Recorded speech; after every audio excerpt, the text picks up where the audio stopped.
অসমৰ চাহ বাগানৰ পৰা লৈ কাজিৰঙাৰ এশিঙীয়া গড় আৰু ৰাজ্যখনৰ 3 কোটি জনতাৰ বাবে ব্ৰহ্মপুত্ৰৰ এই সোঁত এটা জীৱন ৰেখা হয়। অসমৰ সুখ, আৰ্থিকতা আৰু টুৰিজম এই সকলো ব্ৰহ্মপুত্ৰৰ লগত জড়িত হয়। কিন্তু এই ব্ৰহ্মপুত্ৰ ইয়াৰ দুখৰো কাৰণ হয়।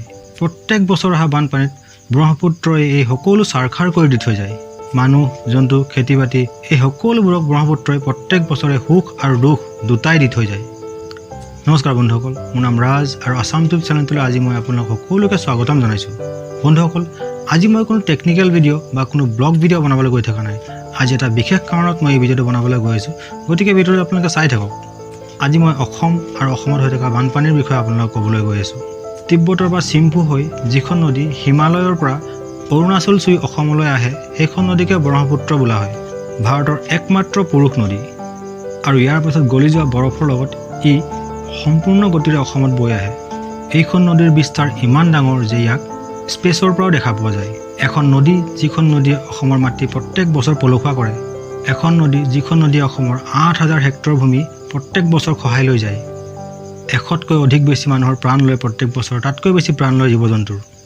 এখন নদী যিখনে প্ৰাণ দিয়ে আৰু প্ৰাণ কাঢ়িও লৈ যায়। এয়াই হৈছে মহাবাহু ব্ৰহ্মপুত্ৰৰ কাহিনী। প্ৰত্যেক বছৰ অসমত বানপানী অহাটো এটা প্ৰাকৃতিক দুৰ্যোগ হয়। কিন্তু কিয়, বলকচোন জানিবলৈ চেষ্টা কৰোঁ। অসম এনেকুৱা কেইখনমান ৰাজ্যৰ ভিতৰত হয় য'ত আটাইতকৈ বেছি বৰষুণ হয়। কিন্তু গৰম দিনত যেতিয়া বৰষুণ হয় তেতিয়া বৰফবোৰ গলে আৰু তাৰ বাবে ব্ৰহ্মপুত্ৰৰ পানী বাঢ়ি যায়। আৰু এইটোৱে সেই সময় হয় জুন মাহৰ পৰা ছেপ্টেম্বৰ মাহলৈ, যেতিয়া প্ৰত্যেক বছৰ বানপানী হয়। কয় যে আগতে কিন্তু এনেকুৱা পৰিস্থিতি নাছিল। কিন্তু 15 আগষ্ট 1950 চনত অসমত এটা ভয়ংকৰ ভূমিকম্প আহিছিল, যিটোৱে অসমক কেইবা মিনিটলৈকে জোকাৰণি মাৰি আছিল। ইয়াৰ পাছতে সকলো সলনি হৈ গ'ল আৰু লগতে ব্ৰহ্মপুত্ৰও সলনি হৈ গ'ল।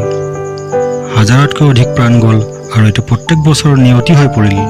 মহাবাহু ব্ৰহ্মপুত্ৰ এতিয়া প্ৰত্যেক বছৰ নিজৰ পথো সলাই আছে, যাৰ বাবে বছৰে বছৰে ব্ৰহ্মপুত্ৰত গাঁৱে গাঁৱে বিলীন হৈ গৈ আছে। 2015 চনত ক্লাইমেট সলনি হোৱাত অসম চৰকাৰৰ ৰিপৰ্ট আছিল আৰু সেই ৰিপৰ্ট মতে যোৱা 60 বছৰত 3,800 বৰ্গ কিলোমিটাৰ যি ক্ষেত্ৰফল এৰিয়া আছিল, সেয়া ব্ৰহ্মপুত্ৰৰ গৰাখহনীয়াৰ বাবে জলাশয় হৈ পৰিল আৰু এই এৰিয়াটো প্ৰায় আধা ছিকিমৰ সমান।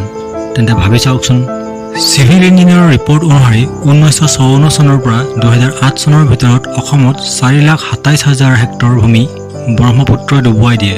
প্ৰত্যেক বছৰ অগণন মানুহ আৰু জীৱকুলৰ মৃত্যু হয়। লাখ লাখ মানুহ গৃহহীন হয় আৰু কোটি কোটি টকাৰ সম্পত্তিৰ ক্ষতি হয়। অসম যিখন কাজিৰঙা ৰাষ্ট্ৰীয় উদ্যানৰ বাবে বিখ্যাত হয়, তাৰ বাবে ব্ৰহ্মপুত্ৰ এটা আশীৰ্বাদো হয় আৰু এটা অভিশাপো হয়। কাজিৰঙা ৰাষ্ট্ৰীয় উদ্যানৰ সম্পূৰ্ণ সেউজ সম্পূৰ্ণভাৱে ব্ৰহ্মপুত্ৰৰ ওপৰত নিৰ্ভৰ কৰে। কিন্তু প্ৰত্যেক বছৰ ব্ৰহ্মপুত্ৰই ইয়াৰ সম্পূৰ্ণ চিত্ৰ সলনি কৰি দিয়ে। কাজিৰঙাত এশিঙীয়া গড় আৰু অন্য জীৱ জন্তুৰ বাবে হাইলেণ্ড বনোৱা হৈছে, যাতে পানী বাহিৰে জীৱ জন্তুবোৰ তাত থাকিব পাৰে। কিন্তু 2019 চনৰ বানপানীত সেই হাইলেণ্ডবোৰো পানীৰ তলত ডুব যায় আৰু যাৰ বাবে উদ্যানখনত এতিয়া জীৱ জন্তু থকাটো আৰু বেছি কঠিন হৈ পৰিছে। প্ৰত্যেক বছৰ অহা এই বানপানীৰ পৰা ৰক্ষা পাবৰ বাবে এতিয়ালৈকে বহুকেইটা উপায় কৰা হৈছে, কিন্তু একো উপায় এতিয়ালৈকে খুব এটা লাভজনক হ'ব পৰা নাই। 1950 চনৰ পিছৰে পৰা মহাবাহু ব্ৰহ্মপুত্ৰৰ কিনাৰত বহুতো মথাউৰি বনোৱা হৈছে। 30,000 কোটি টকা দি কেইবাটাও মথাউৰি বনোৱা হ'ল, কিন্তু এই ব্ৰহ্মপুত্ৰক আৰু বেছি ভয়ংকৰ কৰি তোলে। যিকেইখন গাঁৱত মথাউৰি বনোৱা হৈছে সেই গাঁওবোৰতো ৰক্ষা পৰিল, কিন্তু অন্যফালে ব্ৰহ্মপুত্ৰৰ পানী আৰু বেছি উফন্দি উঠে। 2017 চনত আটাইতকৈ ডাঙৰ নদী মহোৎসৱ নমামী ব্ৰহ্মপুত্ৰৰ আয়োজন কৰা হয়, কিন্তু ইয়াৰ পৰা ব্ৰহ্মপুত্ৰৰ পৰা হ'বলগীয়া ক্ষতিৰ খুব বেছি সলনি নহ'ল। এটা কথা সত্য যে না ব্ৰহ্মপুত্ৰক ৰখাব পাৰি আৰু না ইয়াৰ গতি কম কৰিব পাৰি, আৰু ইয়াৰ বাবে অসমত বানপানীৰ পৰিস্থিতি আৰু বেছি ভয়ংকৰ হৈ পৰিব। আৰু ইয়াৰ বাবে ইয়াৰ পৰা ৰক্ষা পাব চেষ্টা কৰাটোৱে হ'ল একমাত্ৰ উপায়। ফ্লাড ফৰকাষ্টিং ছিষ্টেমটোক আৰু বেছি মজবুত কৰিব লাগিব। সময়ত আহিবলগীয়া বানপানীৰ কথা যদি গাঁওবাসীক আগতীয়াকৈ জ্ঞাত কৰা হয়, তেন্তে ক্ষয় ক্ষতি অলপ কম হ'ব পাৰি। চাইনাৰ পৰা চিম্ফু নদীৰ ইনফৰমেশ্যন প্ৰদান কৰাত জোৰ দিব লাগিব। মথাউৰিবোৰ যোন ঠাইত জৰুৰী আৰু যিমানখিনি দৰকাৰ তাতহে বনাব লাগে, কাৰণ এইটো সমাধান হ'ব নোৱাৰে।